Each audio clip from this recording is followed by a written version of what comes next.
فرض رسول اللہ صلی اللہ علیہ وسلم زکاة الفطر طہرۃ للصائم من الرفث واللغو وطعمۃ للمساکین من اداها قبل الصلاة فهي زکاة مقبولۃ ومن لم اداها فهي صدقۃ من الصدقات او کما قال علیہ الصلاۃ والسلام۔ زکوٰۃ کے اہم مسائل جن میں عام طور سے کوتاہی ہوتی رہتی ہے اور موٹے طور پر اس کے بنیادی مسائل آپ کے سامنے آ چکے۔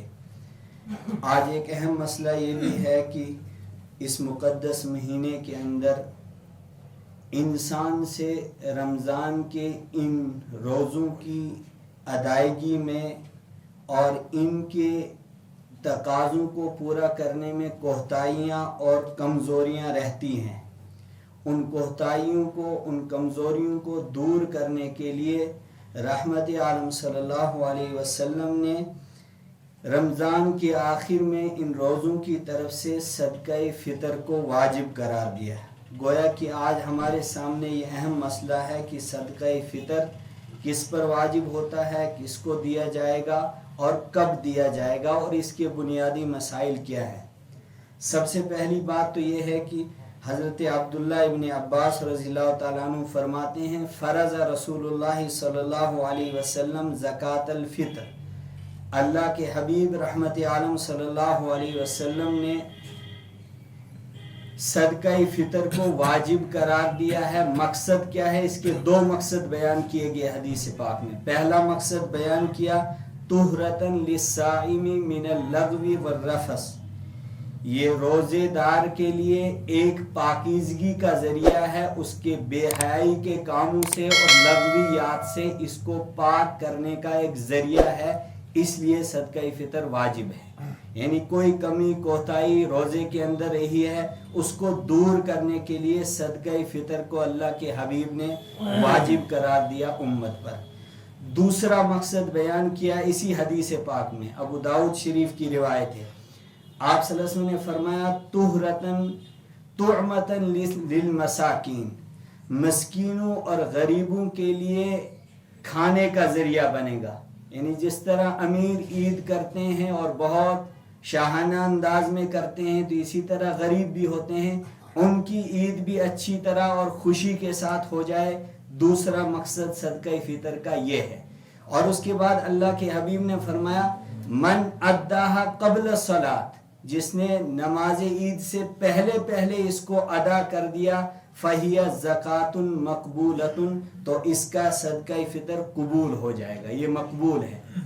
ومن لم اداہ قبل الصلاۃ، لیکن وہ شخص جس نے نماز عید سے پہلے اس کو ادا نہیں کیا، فہی صدقۃ من الصدقات، تو یہ عام صدقات کی طرح ہوگا، صدقہ فطر نہیں ہوگا۔ گویا کہ اس حدیث پاک میں یہ بات بھی متعین ہوگی کہ عید الفطر سے پہلے اس صدقہ فطر کو ادا کرنا ہے، تو اگر بعد میں کوئی کرے گا تو یہ عام صدقات کی طرح مانا جائے گا، صدقہ فطر نہیں کہلائے گا۔ ایک بات تو یہ ہے۔ دوسری بات اس میں اہم یہ ہے کہ صدقہ فطر کس پر واجب ہوتا ہے، اس کے بارے میں ضابطہ یہ ہے کہ جس پر زکوٰۃ واجب ہوتی ہے اسی پر صدقہ فطر واجب ہوتا ہے۔ مطلب کیا ہے؟ جو صاحب نصاب ہو، یعنی 52.5 تولہ چاندی کی ملکیت جس کے پاس ہو، یعنی 52.5 تولہ چاندی کے مال کا جو مالک ہو، اس پر زکوٰۃ فرض ہے، اور اسی طرح اسی انسان پر صدقہ فطر بھی واجب ہے، اس کو ادا کرنا ہے۔ اب تیسرا مسئلہ یہ ہے کہ یہ ادا کب کرنا ہے، تو اس کی ادائیگی تو حدیث پاک میں آئی کہ عید الفطر سے پہلے رمضان کے دنوں میں کبھی بھی ادا کر سکتا ہے۔ زیادہ بہتر ہے کہ عید سے 3-4 دن پہلے، یعنی 26، 27، 28 رمضان تک اس فرض سے سبکدوش ہو جائے، اس سے پہلے اس کو ادا کر دے، چونکہ مقصد ہے کہ غریبوں کی عید ہو جائے۔ تو جب عید کا انتظار کرتا رہے گا تو ان تک یہ پیسہ نہیں پہنچے گا، تو وہ عید کیسے کریں گے؟ اس لیے عید سے تقریباً 3-4 دن پہلے اس کو ادا کیا جائے۔ چوتھا مسئلہ یہ ہے کہ کس کس چیز کے ذریعے سے صدقہ فطر ادا کیا جائے گا۔ رحمت عالم صلی اللہ علیہ وسلم کے زمانے میں صدقہ فطر 4 چیزوں سے ادا کیا جاتا تھا۔ نمبر 1 گیہوں سے ادا کیا جاتا تھا، نمبر 2 جو سے ادا کیا جاتا تھا، نمبر 3 کھجور میں سے ادا کیا جاتا تھا، اور نمبر 4 کشمش میں سے ادا کیا جاتا تھا۔ ان چاروں چیزوں کی جو مقدار بھی الگ ہے اور قیمت بھی الگ الگ ہے۔ اصل میں قیمت کا فرق پڑتا ہے، اور اس میں وسعت کا اعتبار کیا گیا حدیث پاک میں، یعنی جو انسان جس وسعت کے درجے میں ہوگا اپنی وسعت کے مطابق اس نے صدقہ فطر ادا کرنا ہے۔ یعنی ایک ادنا درجے کا مالدار ہے جس کے پاس نصاب کے بقدر مال ہے لیکن ادنا درجے کا ہے، تو اس کے لیے گیہوں کا صدقہ فطر بہتر ہے، اور ایک انسان ہے جو متوسط درجے کا ہے تو اس کے لیے کھجور کا صدقہ فطر بہتر ہے۔ ایک انسان اعلیٰ درجے کا مالدار ہے تو اس کو کشمش میں سے صدقہ فطر ادا کرنا چاہیے۔ تو گیہوں میں سے یہ 1 کلو 750 گرام بنتا ہے، یعنی گیہوں کا جو صدقہ فطر ہوتا ہے اس کی مقدار ہے آج کے گراموں کے اعتبار سے 1 کلو 750 گرام، جس کی آج قیمت بنتی ہے 55 روپے۔ گویا کہ جو ادنا درجے کا مالدار ہو، جس کے پاس بہت کم مقدار میں مال ہو، تو اس کے لیے یہ آسانی ہے کہ وہ 55 روپے ادا کر دے صدقہ فطر کی طرف۔ نمبر 2 جو کا آٹا، اس کی مقدار ہے آج کے گراموں کے اعتبار سے 3 کلو 500 گرام، تو اس کی قیمت بنتی ہے آج کے ریٹ کے اعتبار سے 110 روپے۔ جو اس سے تھوڑا اوپر ہوگا تو اس کو 110 روپے ادا کرنا چاہیے۔ اس کے بعد کھجور آتے ہیں، کھجور کی مقدار بھی ہے 3 کلو 500 گرام، اس کی قیمت بنتی ہے آج کے حساب کے اعتبار سے 900 روپے۔ تو جو اس کے اوپر درجے کا مالدار ہوگا تو اس کو 900 روپے ادا کرنے چاہیے۔ اور آخر میں چوتھی چیز ہے کشمش، اس کی مقدار بھی یہی ہے 3 کلو 500 گرام، اس کی قیمت بنتی ہے آج کے حساب سے 1100 روپے۔ گویا کہ جو انسان وسعت رکھتا ہے کم درجے کی تو وہ 55 روپے ادا کرے، جو اس کے بعد کی وسعت رکھتا ہے وہ 110 روپے ادا کرے، جو اس کے بعد کی وسعت رکھتا ہے وہ 900 روپے ادا کرے، جو اعلیٰ درجے کا مالدار ہے جس کے پاس وسعت کافی ہے اور اس کو اپنی وسعت کے مطابق ہی 1100 روپے ادا کرنے چاہیے۔ تو اس کا فائدہ ایک تو غربا کا فائدہ ہوگا، ان کی عید ہو جائے گی، اور دوسرا فائدہ ہے کہ اس کے رمضان کے روزوں کے اندر کوئی کوتاہی کوئی کمی رہی ہو وہ اس صدقہ فطر کے ذریعے سے دور ہو جائے گی، ختم ہو جائے گی۔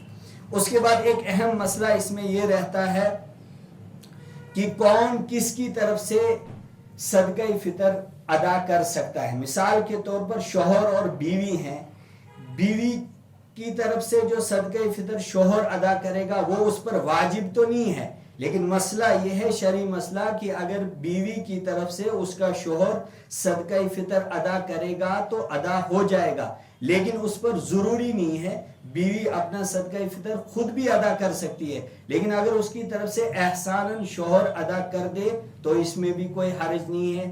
اسی طرح جو نابالغ اولاد ہوتی ہے گھر کے اندر، چھوٹے بچے ہوتے ہیں جن کو کچھ پتہ نہیں ہوتی ہے، جن کی کفالت میں پیسہ نہیں ہوتا ہے، وہ اپنے ماں باپ کی پرورش میں ہوتی ہے، تو اس صورت میں مسئلہ یہ ہے کہ ماں باپ کو بلکہ باپ کی ذمہ داری ہے کہ اپنی نابالغ اولاد کی طرف سے صدقہ فطر ادا کرے، یعنی واجب ہے اس پر صدقہ فطر ادا کرنا۔